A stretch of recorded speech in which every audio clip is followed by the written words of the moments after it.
Let's mic आज का अखबार। लेट्स माइक आज का अखबार में हम दुनिया भर के प्रमुख अखबारों के एडिटोरियल पेजेस पर छपे उन लेखों की बात करेंगे जो बता रहे हैं कि आज की दुनिया में शांति, लोकतंत्र और वैश्विक संकट कैसे एक दूसरे से जुड़े हुए हैं। शुरू करते हैं ब्रिटेन के प्रमुख अखबार द गार्डियन से, जिसका संपादकीय the Guardian view on US Iran talks, Trump's diplomacy falters at risk of war grows आज की सबसे बड़ी चिंता पर रोशनी डालता है। इसमें लिखा गया है कि अमेरिकी राष्ट्रपति ट्रंप की ईरान के साथ बातचीत की कोशिशें पूरी तरह से विफल हो रही हैं और इससे युद्ध का खतरा और बढ़ गया है। अखबार कहता है कि ट्रंप की आक्रामक नीति ने हॉर्मुज की खाड़ी को अस्थिर कर दिया है, जहां विश्व का बड़ा तेल व्यापार होता है।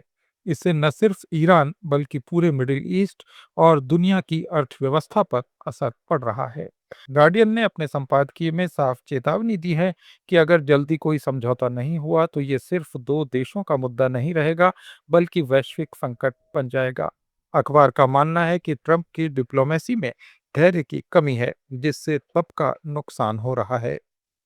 अब अमेरिका, न्यूयॉर्क टाइम्स का संपादकीय a road map for defeating Trumpism Hungary के चुनाव नतीजों का उदाहरण देकर कहता है कि दक्षिणपंथी ताकतों को हराया जा सकता है अगर विपक्ष सही रणनीति अपनाए। इस लेख में बताया गया है कि हंगरी में विक्टर ऑर्बन की हार से दुनिया भर में लोकतंत्र प्रेमी लोगों को उम्मीद मिली है। अमेरिका में ट्रंप की नीतियों के खिलाफ एक रोड मैप तैयार करने की बात की गई है, जिसमें युवाओं को जोड़ना, अर्थव्यवस्था के मुद्दों पर फोकस करना और मीडिया का सही इस्तेमाल शामिल है।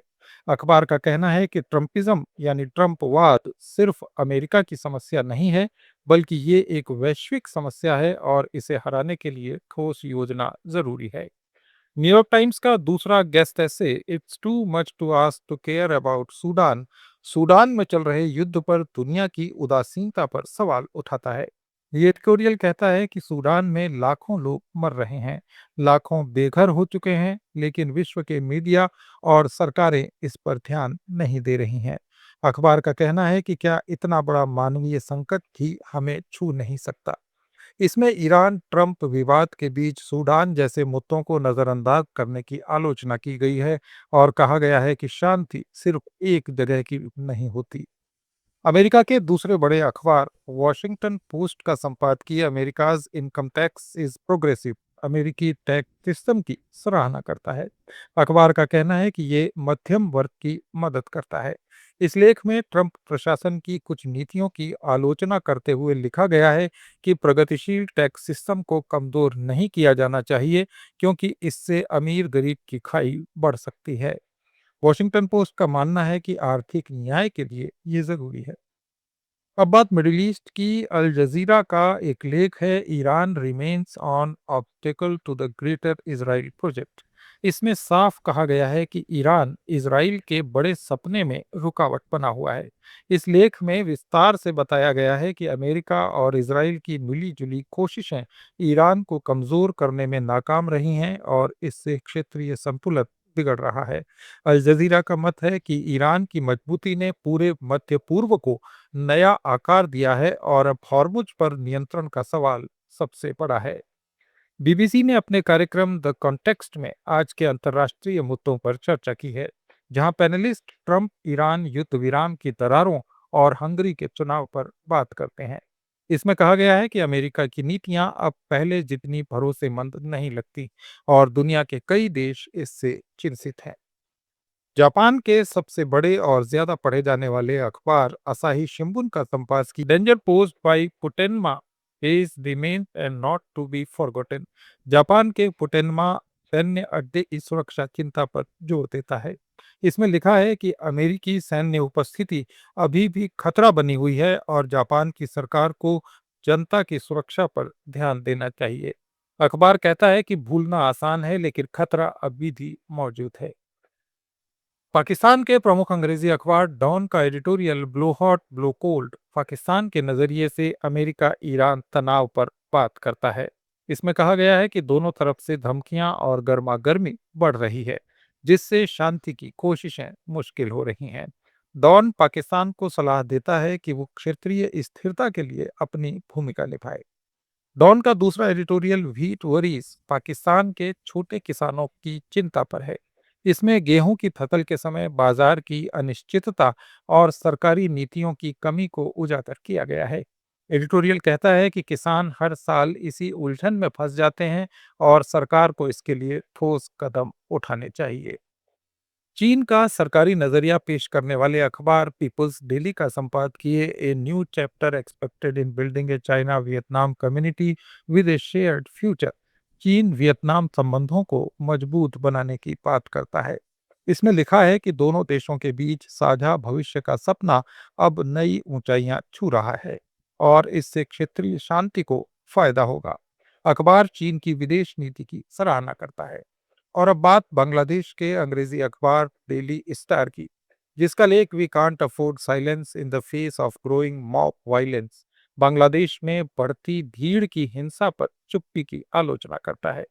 इस एडिटोरियल में कहा गया है कि मीडिया संस्थानों पर हमले लोकतंत्र के लिए खतरा है और सभी को एकजुट होकर आवाज उठानी चाहिए।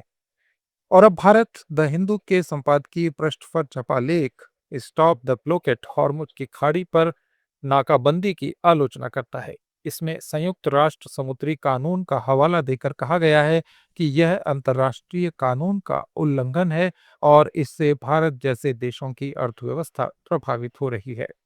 इंडियन एक्सप्रेस का संपादकीय on nuclear energy and Indian milestone Bharat में परमाणु ऊर्जा के नए मील के पत्थर की सराहना करता है।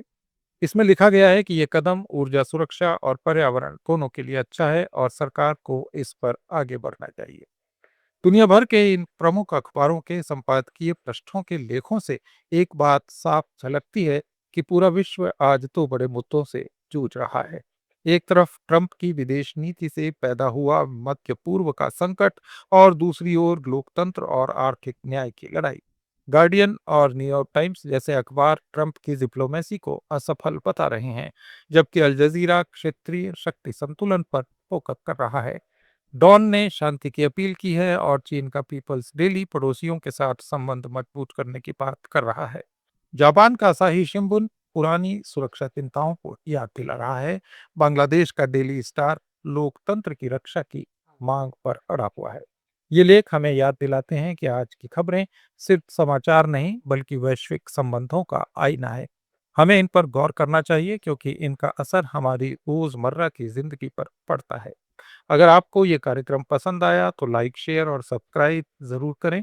इसे रेडियो पर सुनने के लिए डाउनलोड करें लेट्स माइक ऐप। कल इसी समय फिर मिलेंगे ताज़ा संपादकीय लेखों के साथ। जुड़े रहिए लेट्स माइक के साथ। आप सुन रहे थे let's mike more than radio.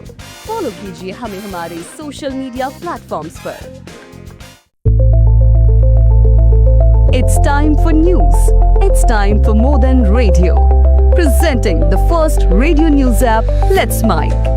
Let's Mike, a news-based app on your phone where you get to watch and listen news, talk shows, interviews, radio show podcasts. On Let's Mike, you get all relevant information of TV, print, radio, podcast, and digital. Let's Mike talks about every segment of life.